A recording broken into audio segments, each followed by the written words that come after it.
بلوچستان میں پاک فوج کے 5 سپوت مادر وطن پر قربان. بارکھان کے علاقے نوشام میں پاک فوج اور ایف سی بلوچستان کا sanitisation operation. I S P R نے بتایا آپریشن کے دوران فائرنگ کے تبادلے میں میجر توصیف احمد بھٹی، نائک فدا حسین، سپاہی ذاکر حسین، سپاہی سہیل احمد اور سپاہی محمد ایاز شہید ہو گئے. فورسز نے فتنہ ہندوستان کے 7 دہشت گردوں کو ٹھکانے لگایا. ہلاک دہشت گردوں سے اسلحہ، گولہ بارود اور دھماکہ خیز مواد بھی برآمد ہوا.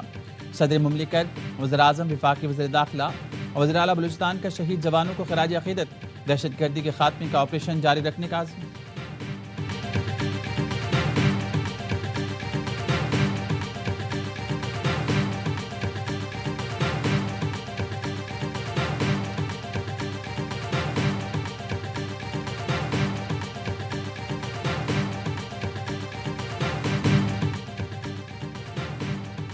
افغانستان ہم سے بات نہیں کرے گا تو جو دلی کے ساتھ کیا وہی کابل کے ساتھ کریں گے. افغانستان کو کئی بار سمجھایا دہشت گردوں کی پشت پناہی چھوڑ دیں. ہم نے گارنٹی مانگی کہ افغانستان اپنی سرزمین پاکستان کے خلاف استعمال نہ ہونے دے، لیکن افغانستان گارنٹی دینے کو تیار نہیں. وزیر دفاع خواجہ آصف کو قومی اسمبلی میں اظہار خیال. کہا بھارت کو مارکہت میں جو مزہ چکھایا وہ اب براہ راست لڑنے کی جرت نہیں کرے گا. افغان حکومت اس وقت بھارت کی پراکسی بنی ہوئی ہے.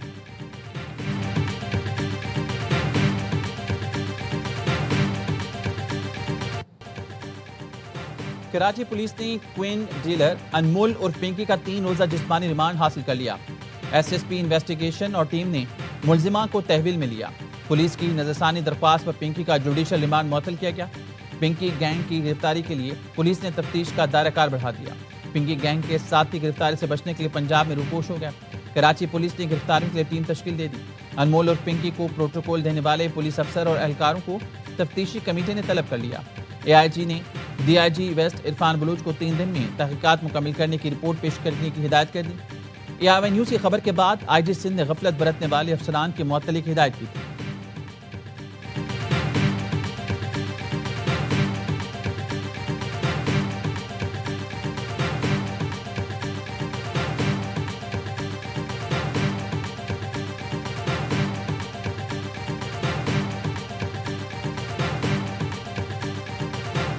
انتہائی مطلوب کوکین ڈیلر انمول اور پنکی کو کیسے اور کہاں سے پکڑا گیا، فوٹیج سامنے آ گئی. انمول اور پنکی کو کراچی کے علاقے گارڈن میں ایک فلیٹ سے گرفتار کیا گیا. فوٹیج میں دیکھا جا سکتا ہے کہ بیگ کی تلاشی کے دوران پستول بھی نکلا.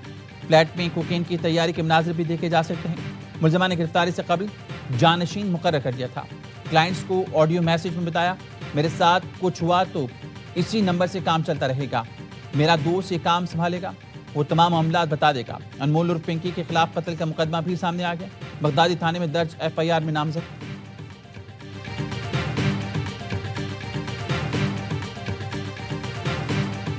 کمیٹی نے این ایف کو بھی کہہ دیا ہے، اپنے سیکرٹری انٹیریئر صاحب کو بھی کہہ دیا ہے کہ جی اس میں پوری ڈیٹیل ہمیں دیں کہ وہ کس کس کو سپلائی کر رہی تھی. جو سپلائرز ہیں چاہے وہ پارلیمنٹیرین ہو، چاہے وہ جج ہو، چاہے وہ کوئی بھی بندہ ہو، ان سب کا ریکارڈ نکال کے یہاں پہ کمیٹی کو پیش کیا جائے.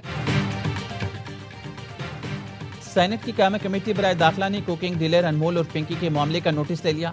آئندہ اجلاس میں ڈی جی این ایف طلب. کمیٹی چیئرمین فیصل سلیم نے کہا ڈی جی این ایف بتائیں انمول اور پنکی منشیات کس کس کو سپلائی کرتی تھی. سینیٹر سمینہ زہری نے کہا خبروں میں دیکھا کرمنل خاتون دھڑلے سے عدالت جا رہی ہے، چور ڈاکو منشیات فروش کھلے عام گھوم رہی ہیں اور ہم یہاں مرنے کے لیے بیٹھے ہیں.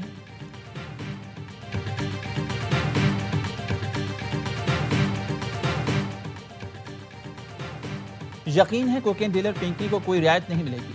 پنکی کے خلاف بہت سے ثبوت ہیں، اسے سزا ملے گی. صوبائی وزیر ناصر حسین شاہ کہتے ہیں شرجیل میمن جب وزیر نارکو ٹیکس تھے تب پہلی بار پنکی کا نام سنا تھا. پنکی کو پہلے بھی گرفتار کرنے کی کوشش کی گئی تھی لیکن یہ صوبے سے ہی غائب تھی.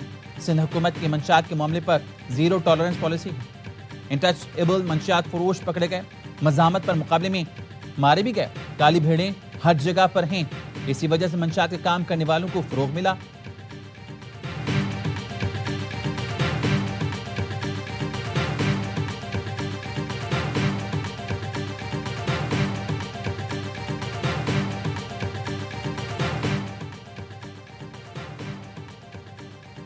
کراچی پولیس نے ایک اور مطلوب منشیات فروش پکڑ لی.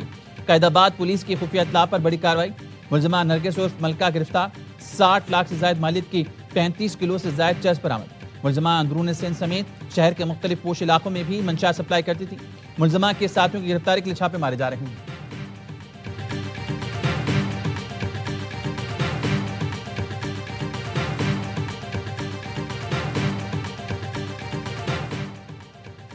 اسلام آباد میں پیٹرول پمپس انویسٹمنٹ کی آڑ میں اربوں روپے فراڈ کا انکشاف۔ ذرائع کے مطابق اسلام آباد اور پختونخوا کے بڑے لوگ اور سرکاری افسران انویسٹمنٹ فراڈ میں ملوث۔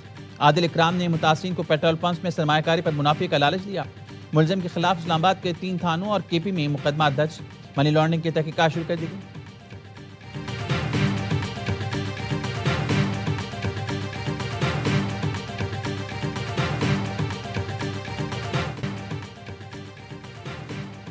امریکی صدر ڈونلڈ ٹرمپ کا بیجنگ میں شاندار استقبال۔ ہوائی اڈے پر چینی نائب صدر نے ٹرمپ کا استقبال کیا۔ چینی نوجوان اعزازی گارڈ نے خیر مقدم کیا۔ امریکی صدر کی چینی ہم منصب سے آج ملاقات کا امکان۔ ایران، جنگ، تائیوان، تجارت اور مصنوعی ذہانت پر بات چیت ہوگی۔ 2017 کے بعد امریکی صدر کا پہلا دورہ چین ہے۔ ایلان مسک سمیت درجن بھر کاروباری افراد بھی ٹرمپ کے ساتھ آئے ہیں۔ چین کا امریکی صدر کے دورے کا خیر مقدم۔ چینی وزارت خارجہ کے ترجمان نے کہا، تعلقات بہتر بنانے کے لیے دونوں ملکوں کے سربراہان کی ملاقات انتہائی اہم ہے۔ دونوں رہنما باہمی تعلقات، عالمی امن، تجارت اور ترقی جیسے بڑے معاملات پر تفصیلی بات چیت کریں گے۔ چین برابری اور احترام کی بنیاد پر امریکہ سے تعاون بڑھانے اور اختلافات ختم کرنے کے لیے تیار ہے۔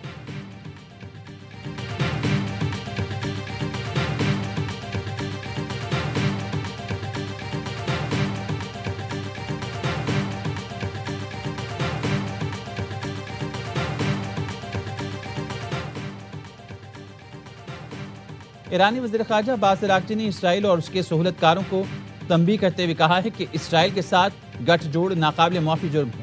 اسرائیل کے ساتھ مل کر شہریوں کو تقسیم کرنے والوں سے حساب لیں گے۔ عظیم ایرانی عوام سے دشمنی احمقانہ جوا ہے۔ نتنیاہو جو آج بتا رہا ہے، ایرانی فوج بہت پہلے آگاہ تھی۔ عباس اراغچی کا ٹویٹ۔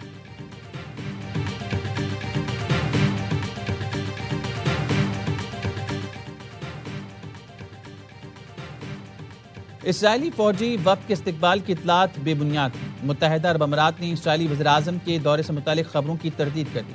اماراتی وزارت خارجہ کے مطابق اسرائیل کے ساتھ تعلقات اعلانیہ اور واضح فریم ورک کے تحت ہیں۔ خفیہ ملاقاتوں یا غیر اعلانیہ انتظامات سے متعلق دعووں میں کوئی صداقت نہیں۔ کسی بھی دورے یا سرکاری سرگرمی کی تصدیق صرف متعلقہ حکام ہی کر سکتے ہیں۔ میڈیا غیر مصدقہ معلومات کے پھیلاؤ سے گریز کریں۔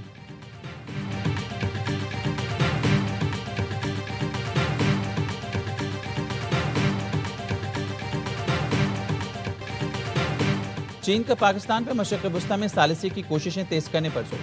چینی وزیر خارجہ کے ساکڈار سے رابطہ، کہا چین پاکستان کی ثالثی کی کوششوں کی حمایت جاری رکھے گا، اس مقصد کے لیے اپنا حصہ بھی ڈالتا رہے گا۔ پاکستان آبِ ہرمز کھلوانے سے متعلق معاملات مناسب طریقے سے حل کرنے میں کردار ادا کرے۔ ساکڈار نے ایران اور امریکہ کے درمیان مذاکرات کے لیے پاکستان کی کوششوں سے آگاہ کیا۔ مکالمے کے فروغ میں پاکستان کی حمایت پر چین کا شکریہ ادا کیا۔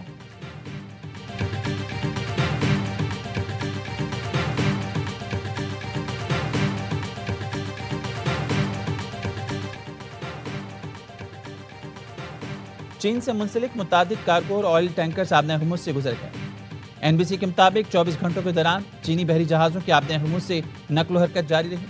چینی آئل ٹینکر ایران کے جزیرہ لارک کے قریب دیکھا گیا۔ چینی سرکاری شپنگ کمپنی کوسکو شپنگ کارپوریشن جہاز کی مالک ہے۔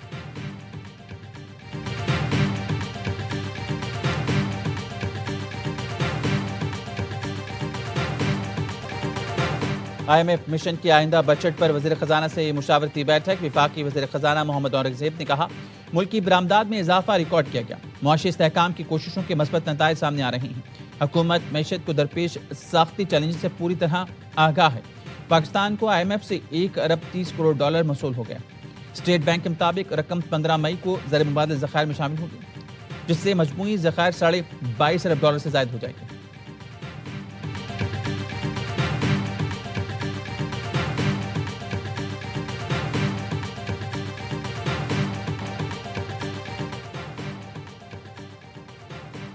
اسلام آباد سے قبضہ مافیا اور غیر قانونی تعمیرات کا مکمل خاتمہ کیا جائے گا۔ کسی دباؤ کے بغیر آپریشن کلین اپ اپنے منطقی نتائج کے حصول تک جاری رہے گا۔ وفاقی وزیر داخلہ محسن نقوی کہتے ہیں، سیوریج ٹریٹمنٹ پلانٹ سے شہریوں کو صاف پانی کی فراہمی ممکن ہوگی۔ پارلیمنٹ لاجز کے نئے بلاک پر ترقیاتی کام 30 جون تک مکمل کرنے کی ہدایت۔ کراچی صدر میں سریعام فائرنگ کرنے والے پکڑے نہ گئے. سفید ڈبل کیبن گاڑی میں سوار مسلح ملزمان پولیس کی پہنچ سے دور رہے. پولیس کا کہنا ہے کچھ روز پہلے 2 بس اڈوں کے ملازمین کا آپس میں جھگڑا ہوا تھا. سرکار مدیریت میں دونوں پارٹیز کے خلاف مقدمہ درج. واقعے کے روز کالی گاڑی تحویل میں لے کر 2 ملزمان کو گرفتار کیا گیا تھا. فوٹیج میں نظر آنے والی سفید گاڑی اور فائرنگ کرنے والے ملزمان کی تلاش جاری ہے. لاہور کے مختلف علاقوں میں موسلادھار بارش کے ساتھ کئی مقامات پر اولے بھی گرے. بارش کے بعد گرمی کا زور ٹوٹ گیا. موسم خوشگوار. گلشن راوی میں سب سے زیادہ 40 ملی میٹر بارش ریکارڈ کی گئی. سمن آباد 36 لکشمی چوک کے علاقے میں 25 ملی میٹر بارش ہوئی.